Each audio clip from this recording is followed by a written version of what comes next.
2026 June മാസം 2-ാം തീയതി വ്യാഴം മിഥുനം രാശിയിൽ നിന്ന് കർക്കിടകത്തിലേക്ക് മാറുകയാണ്.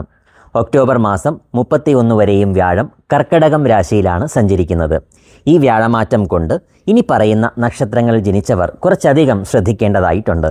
ജീവിതത്തിൽ ചില ദോഷഫലങ്ങൾക്ക് ഇടയുള്ള 4 മാസക്കാലമാണ് വരുന്നത്.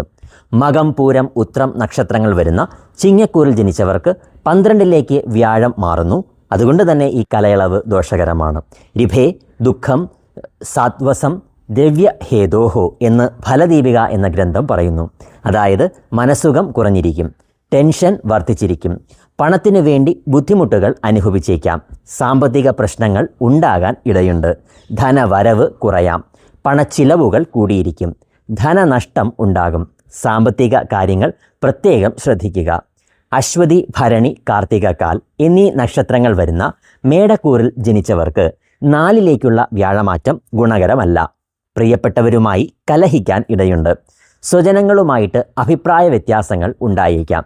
കുടുംബത്തിൽ സന്തോഷം കുറഞ്ഞിരിക്കാം. വാഹന അപകടങ്ങൾക്ക് ഇടയുള്ളതിനാൽ വാഹനം ശ്രദ്ധിച്ച് ഓടിക്കുക.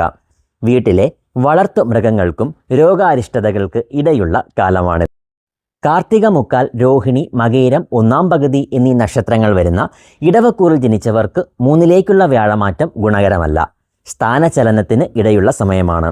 താൻ ചെയ്തുകൊണ്ടുവരുന്ന തൊഴിലിൻ്റെ സ്വഭാവം മാറിയേക്കാം.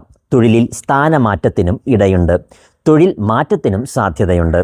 എല്ലാ കാര്യങ്ങൾക്കും തടസ്സമായിരിക്കും. ശരീരസുഖം കുറഞ്ഞിരിക്കും. പകർച്ചവ്യാധികൾ ഉണ്ടാകാതെ പ്രത്യേകം സൂക്ഷിക്കേണ്ടതാണ്. മൂലം, പൂരാടം, ഉത്രാടം, കാൽ എന്നീ നക്ഷത്രങ്ങൾ വരുന്ന ധനുക്കൂറിൽ ജനിച്ചവർക്ക് അഷ്ടമത്തിലേക്കുള്ള വ്യാഴമാറ്റം ഗുണകരമല്ല. പ്രിയപ്പെട്ടവരുടെ വിയോഗത്തിന് ഇടയുള്ള കാലമാണിത്. മനസ്സുഖം കുറഞ്ഞിരിക്കും. ധനവരവിനേക്കാൾ ചിലവ് കൂടിയേക്കാം. ധനനഷ്ടത്തിന് ഇടയുണ്ട്. മനസ്സിന് ഒരു സമാധാനക്കുറവായിരിക്കും. എല്ലാ കാര്യങ്ങളും ശ്രദ്ധിച്ച് ചെയ്യുക. ഈ പറഞ്ഞ ദോഷഫലങ്ങൾ മാറാനായി വ്യാഴാഴ്ചകളിൽ വിഷ്ണു ഭഗവാനെ തുളസിമാല, മഞ്ഞപ്പട്ട് എന്നിവ സമർപ്പിച്ച് പ്രാർത്ഥിക്കുക. വ്യാഴാഴ്ചകളിൽ പാൽപ്പായസം വിഷ്ണു ഭഗവാന് സമർപ്പിക്കുന്നതും ദോഷഫലങ്ങളെ കുറയ്ക്കാൻ സഹായിക്കും. തുലാം കൂറിൽ ജനിച്ചവർക്ക് 10ലേക്കുള്ള വ്യാഴമാറ്റം ദോഷകരമാണെങ്കിലും വേദസ്ഥാനമായിട്ടുള്ള 9-ാം ഭാവത്തിൽ ഗ്രഹങ്ങൾ പലതും ഈ കാലയളവിൽ സഞ്ചരിക്കുന്നത് കൊണ്ട് തന്നെ ദോഷഫലങ്ങൾ ഉണ്ടാകാൻ ഇടയില്ല.